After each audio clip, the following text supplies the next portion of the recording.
welcome back to another episode of Public Opinion with your hosts, Pam and Vanetta. Hello there, Vanetta. Hello, hello. You look very tall. I don't know why. Maybe you're just, I don't know, you like you looking down on me. I don't know if I like that, but I mean, looking down on me. I mean, doesn't everybody? No. How tall are you? Tall enough. I'm not as tall 5'3" as you, but yeah, I'm 5'1". You're what? I'm almost 5'5". Oh, I'm sorry. I'm almost 5'6". Oh, you're tall. Well, I'm not. But at any rate, we are excited about having another episode. I just look forward to a lot of discussions that we have and the people that we the people that we have on the show. And this week I'm looking forward to it because we are going to be talking about men and their emotions and all of this and that. And which is important. I think it's important for us just to understand the male emotions and the state that they have, and with everything on their plate and what society thinks of them. So we have some very dynamic guests this week.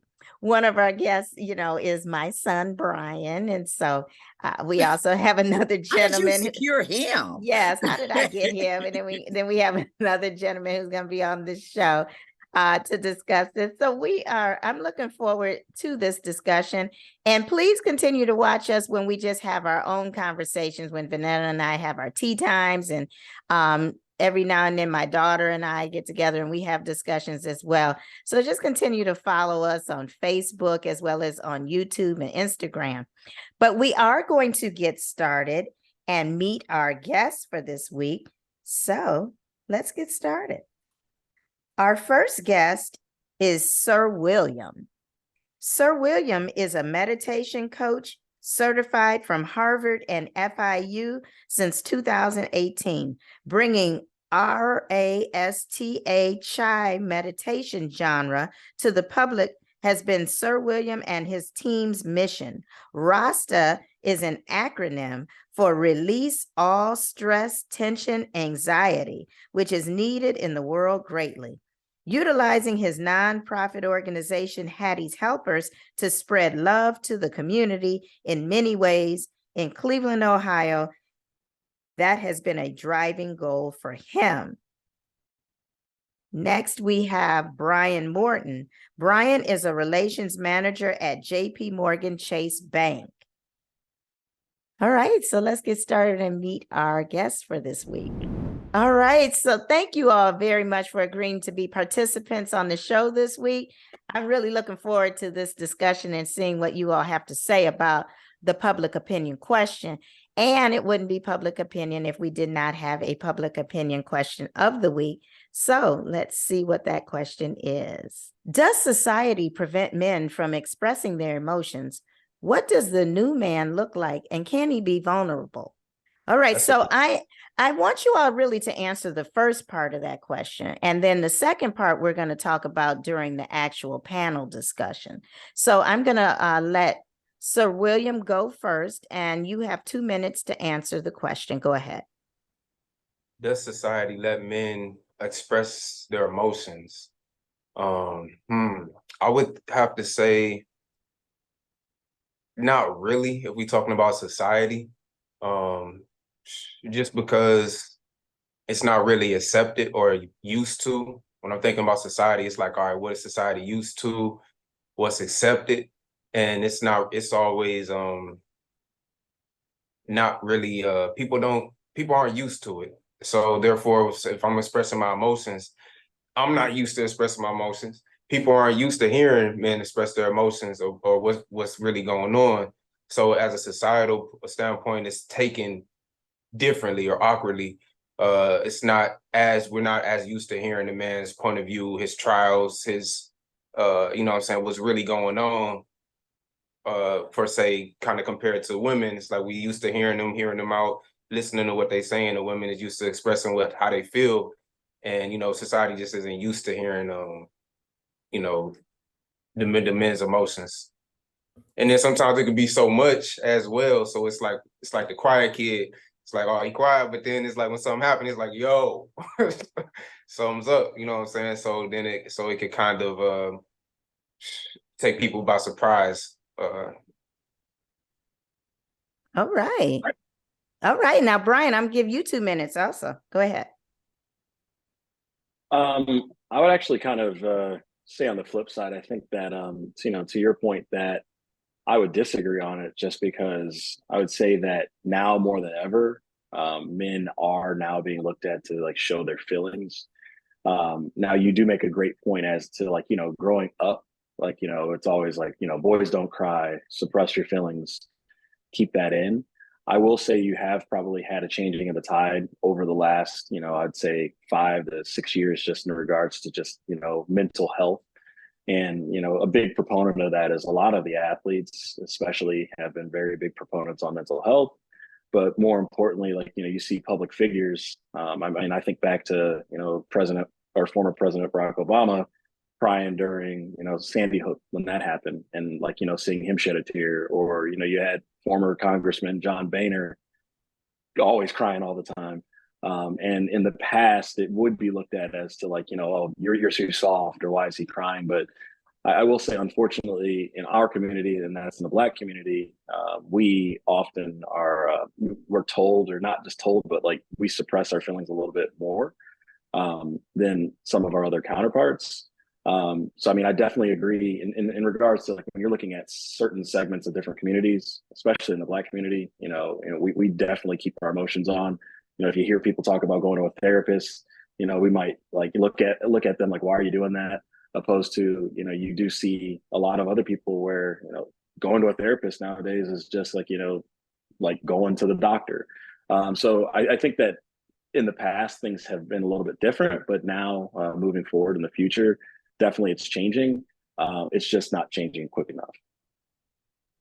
All right. I like both of those perspectives. And like you said, Bryan, you said maybe in the past, or you see this tide that is changing now in our society, where it is a little bit more acceptable. And to your point, Sir William, I do believe that there is still issues, especially in our Black communities, that don't so much allow men to be as expressive as we may have want them to be, and in other segments of society, especially with this whole push towards mental health. So what has your own personal experience been like for both of you when it comes to situations where you may want to express yourself? Do you feel comfortable doing it, or what?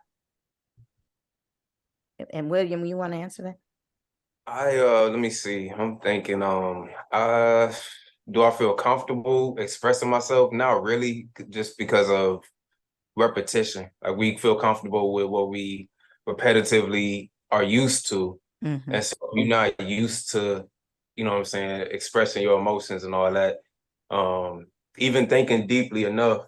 Now, some men might be the opposite of how I am, but I was never like a deep thinker when it came to stuff that was like going bad, even growing up, stuff that was going on just in childhood. It's like I wasn't ever a deep thinker with the negative, and I feel like that was a good thing. So therefore, I you know what I'm saying, I wouldn't have a bunch of traumas going on in my head, I would like act out right there in that moment if it was like a situation. But I wouldn't be in my head so much. And that's where I see people get driven crazy for real, thinking too much. When that could be okay. So what you're saying is you would act out rather than saying what was wrong with you. You're saying that maybe he wouldn't internalize it. He's saying he would address it, right? Yeah. If it was needed to be said in that moment, I would address it. And that's like through the whole teenage years and all that type of stuff. It's like I won't let something just fester in my head or go on in my mind. It's like they thought I had an attitude problem because it'd be a big blow up. Gotcha. And I'll be cool right after. I'll be cool as long as I just got it out and all of that type of stuff. And then it's all cool. It's like I won't be in my head for too long, just thinking on negative stuff. Now, when you say people thought you had an attitude, would you really say what was wrong with you, or would you just more or less kind of blow up? And because I think that's a problem also. I think sometimes people may not express themselves fully because, like you said, growing up, you may not have expressed it, but you may just, kind of like blow up to the point where people would think that you have an anger management problem or something, but really you just were trying to express yourself. Is that what you were experiencing? Yes, especially in the environment, Mhm. stuff that just go on in teenage years and how people Mhm. tell people and stuff like that. So I would just handle stuff as soon as something even almost happened. But that may have been from like trauma or something like that I didn't even notice that Mhm. that was affecting me in the household. I didn't even notice it. So maybe I was taking that out on other people. Maybe all my peers was taking it out on each other, Right. But yeah, that was basically it. And then Bryan, though, like what you said, for a lot of people now, going to see, maybe a therapist is not as stigmatic as it used to be in the past. And I think that's a good thing too, because there's this stigma with mental health and people don't want to go and talk to people. Or sometimes people feel like, I'm fine, I'll just go have a drink, or I'll smoke a joint or something. They just feel like Walk it that's off. how, work it out like that. So what do you all think the new man looks like then? Knowing that now it's kind of okay, society does, accept more when men are more expressive in their emotions. So what does that translate to the new man? And it doesn't mean that you're effeminate, you know what I mean? But what does that look like, for men who want to express themselves? What do you think that looks like now? I mean, I think that like when you look at, you see the Gen Z right now, and I say that like, Gen Z, they're very open on expressing themselves. And more than ever, you have men that feel more empowered to be expressive with themselves, whether it's the way that they dress, the way that they look, the way that they talk. That generation has been pushing that movement to be a little bit more expressive. So I mean, I do think that like, the new man, quote unquote, definitely a lot of people like, unfortunately they look at their athletes and they look at different figures like that as like, role models more than, the people that are in their own home.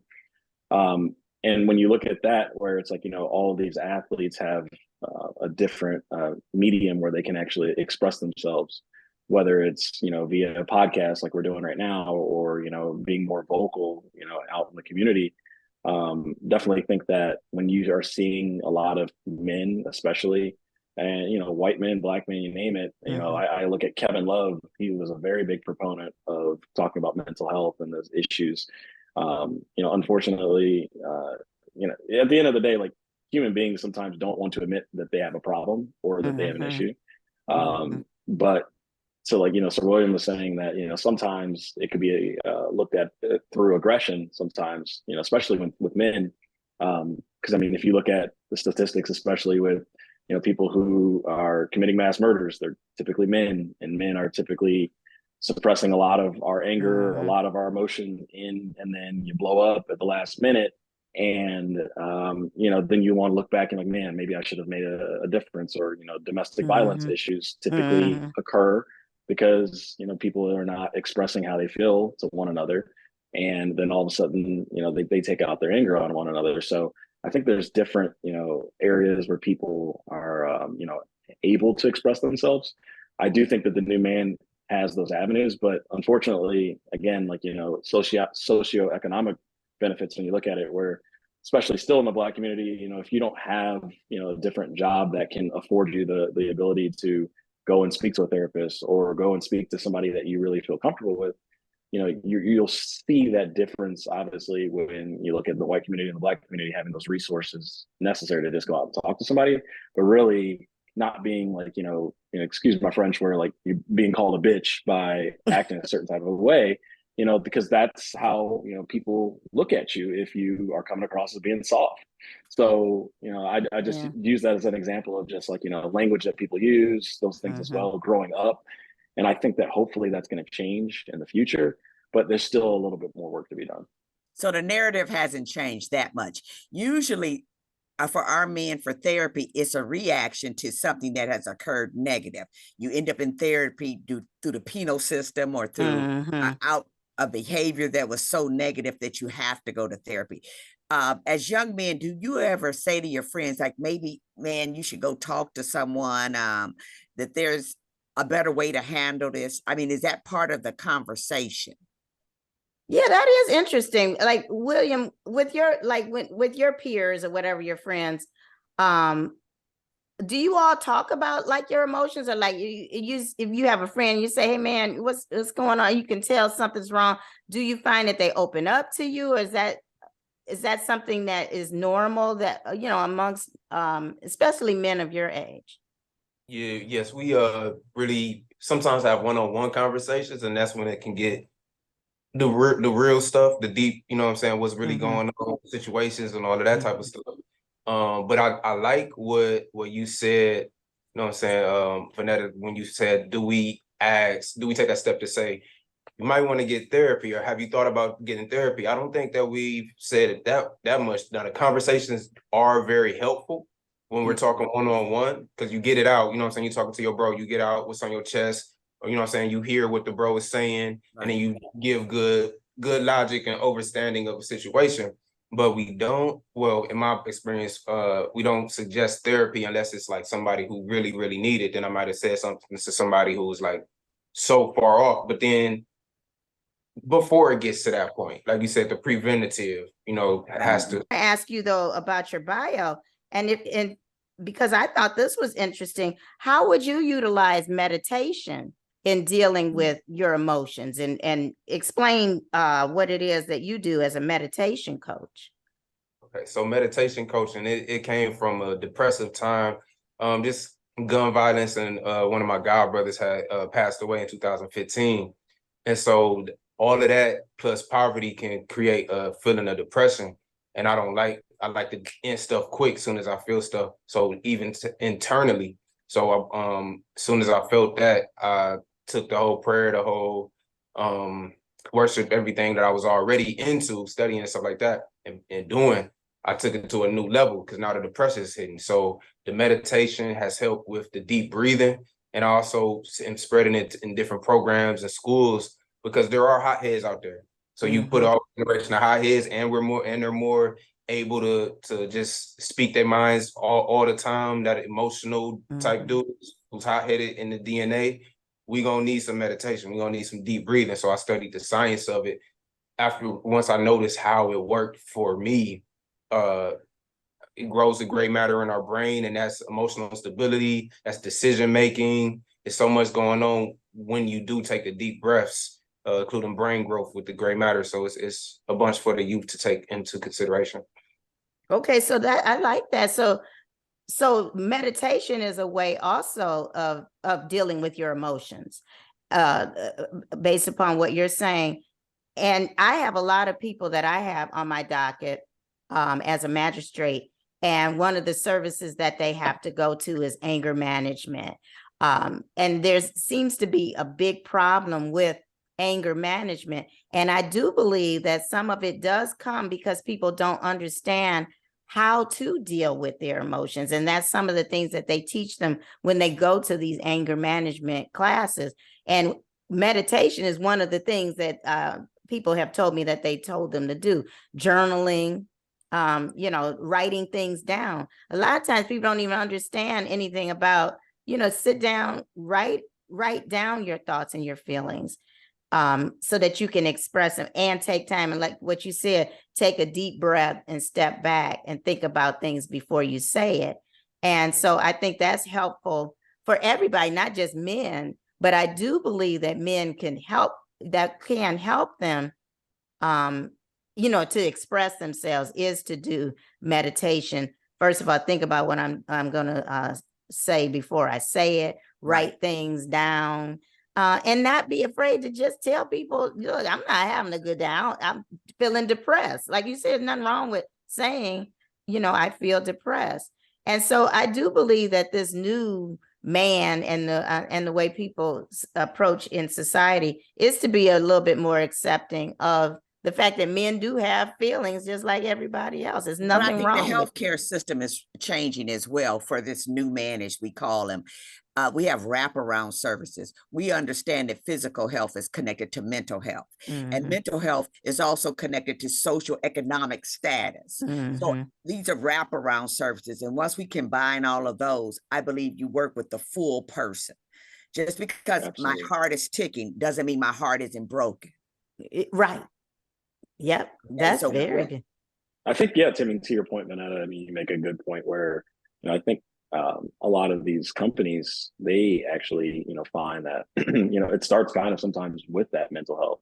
If you lose somebody on that mental health, then that could lead to alcoholism. And that leads to alcoholism. That leads to, either, that person being without a job, them finding somebody else now, or their healthcare premiums going up because, they have to pay out healthcare premiums.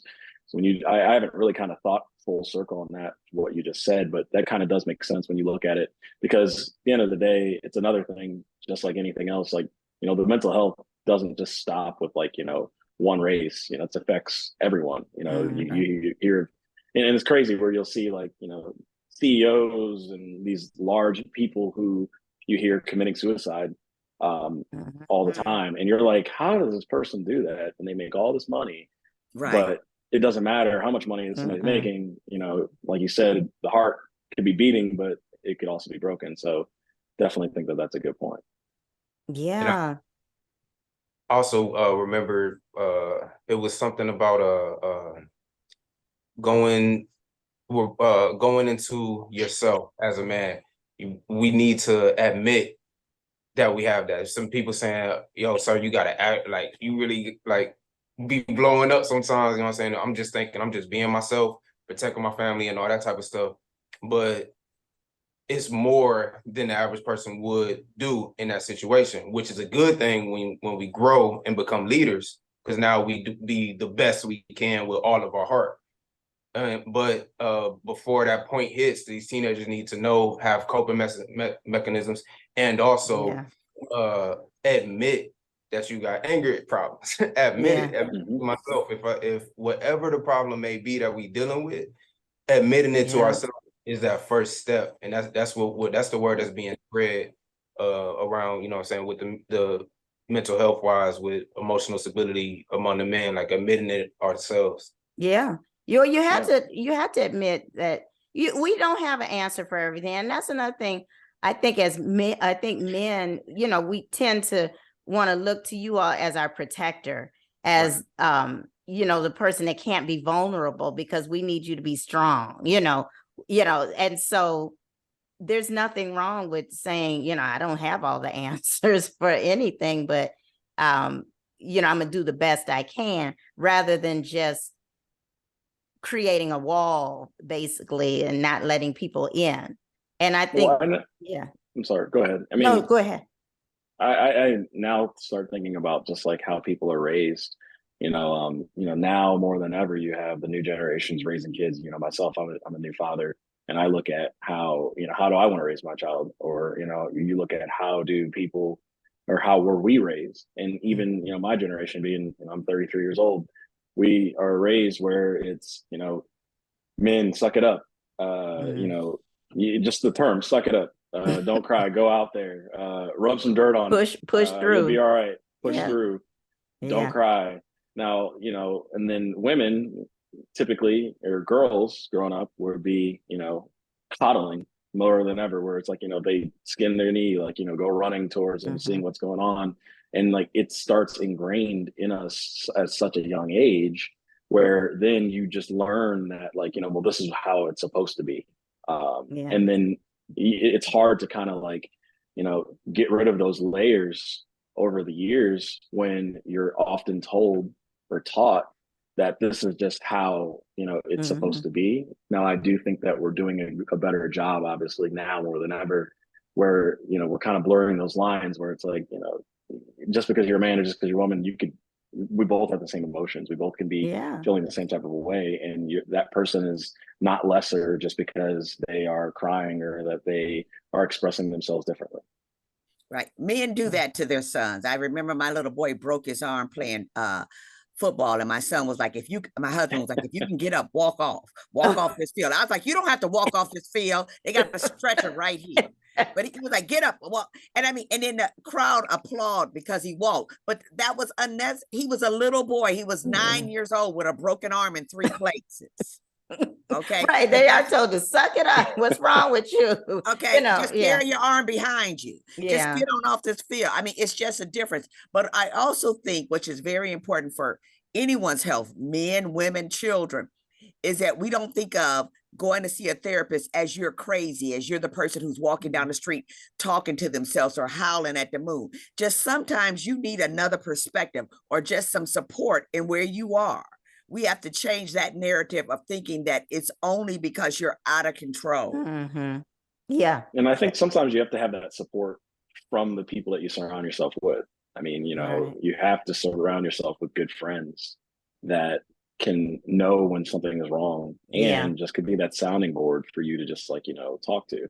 And if you have a friend that is unable to do so, then maybe they shouldn't be your friend. I just think that it's people that surround yourself with that are able to just kind of listen to you, offer up that opinion, and sometimes just listen, maybe say one thing and then, allow you to figure it out. But it at least just comes across that they're actually listening, opposed to, oh man, we don't have to talk about that. We don't got time for that. That's just, and then those are not the people that you want to surround yourself with. Yeah. And we have to get away from that whole assigning, okay, this is girly or this is for a boy. And that's why, Bryan, if you remember when you were growing up, I had you were cooking. I made you wash, dishes. I made you wash the clothes, do all kinds of whatever it is that's in the house to do.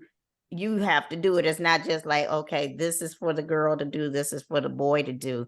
And I think that's helpful. Also in making men feel like this is normal, and not just a girly type thing, so that when you get older, you don't so much feel like, okay, I can't do this because men don't do that. Whereas, everybody does. You know what I mean? I think that's the way we should approach raising our kids.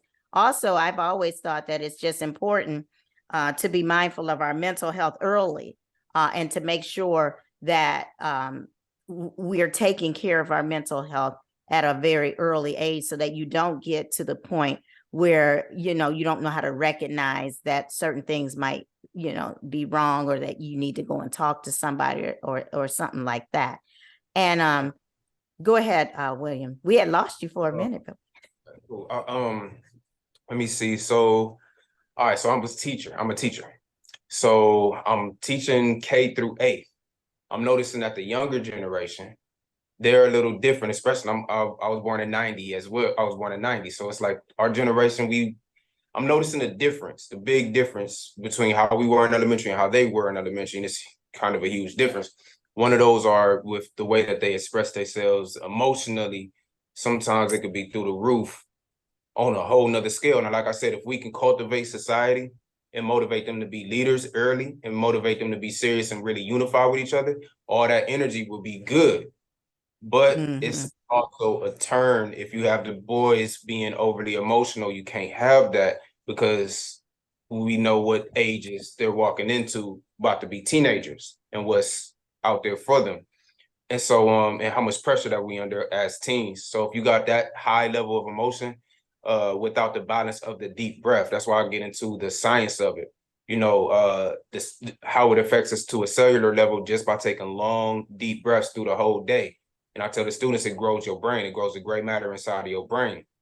So you can literally grow your brain with taking the deepest breaths possible. Then you have balance. Yes, express yourself. Express your emotions. If you feel the way, say it. But if you got that without the balance, you got one wing without the other wing, that plane going down. So we're going to have to fly like an eagle for real with both, express yourself. But there's natural things that the deep breath does to your brain and to your cellular level, to your cellular system, that is going to have to be implemented in our culture. Well, it would probably help if a lot of people take a deep breath, because you look at even people, that we consider to be our political leaders, they need to take some deep breaths, as far as I'm concerned. So there's something to be said about that. I joke, but I do tell people a lot of times, you need to take a nap. Now, that's not to say that you shouldn't go to a therapist or anything, but I do believe there's something to be said about just resting your mind and your body, and if you have a problem, just go and talk to somebody. And it doesn't matter. It's not going to make you a feminine. It's not going to make you a girly man. It's not going to make you a punk or anything like that. What it's going to do is make you a person that has control over your mental as well as your physical health. And you're getting the necessary help that you need. But I do like the shift, like you said, Bryan, the tide that is turning in our society, because we are becoming more accepting of people in general and of different situations, allowing men to express their emotions and creating a space for them to do that where they're not going to be judged and made to feel like, I can't say this. My dad is going to talk about me, or, my uncle going to say, oh man, and even if they say it, people need to step up and say, it's okay. There's nothing wrong with that. And so I think, Bryan, as a new dad, it's important for you to just show your daughter that you have, emotions, and that, there's nothing wrong with it, while still being the nurturer and the provider and the strength that she needs. So you need to show that men can be loving, and that, they can express their emotions, and there's nothing wrong with that. And I don't know, William, if you have any kids or anything like that, but I know you said you're a teacher, so you can continue to do that. You have an extremely important role in teaching our young men the same thing. That's a big responsibility on your part as well. And I have a 14-year-old daughter. Oh, and wow. I've been just showing her the meditation, the thought behind it. So she gets it, and we just need more of her peers. That's why I got out into the school systems and the program so much. Like, it has to be a whole culture shift. With the knowledge part, I think that's a key piece. If we knew what the deep breath was actually doing, even holding the breath, you taking a breath and then you holding it. We hear about stem cell research, but they don't tell us the science that holding the breath stimulates stem cell growth. Well, you don't want to hold your breath too much where you pass out, though. We don't want that to happen, that's for sure. Do you all have anything else that you want to just say by way of closing? Because our time is drawing to a close, but just didn't know if either one of you have any parting words that you want to say. I would just say, just to close, I think that listening to, you bringing up like the new generation that you're teaching, I think to like us, we're kind of stuck in the middle being millennials where, we've been in the workforce now for over 10 years. So, you have your bosses who are our parents' age and even a little older, and you have people that are coming in. So the millennials have been taught like, kind of by the older generation how to be. Then you have the new generation kind of pulling us into how it's supposed to be. And it's kind of weird where it's like the people, like us, where we've been taught one way, but we are kind of like having to do a corrective turn and a pivot early on in our careers. And sometimes even when I look in, like, you'll express yourself one way at the house differently than what you might express yourself at your place of business. So definitely think that it's a interesting time to be kind of like, going through life, especially when people who are the millennials that are like, often the late 20s to, mid 40s. Yeah. And William, you have anything you want to say? Yeah, definitely a good word of advice would be for the public, all ages. We got to stop taking stuff so personal. Yes.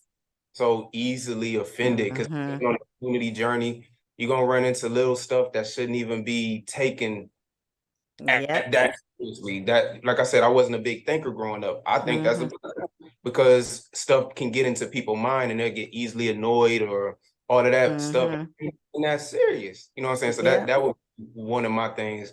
Let's stop taking stuff so personal on this journey, because how are we gonna unify if we ain't together?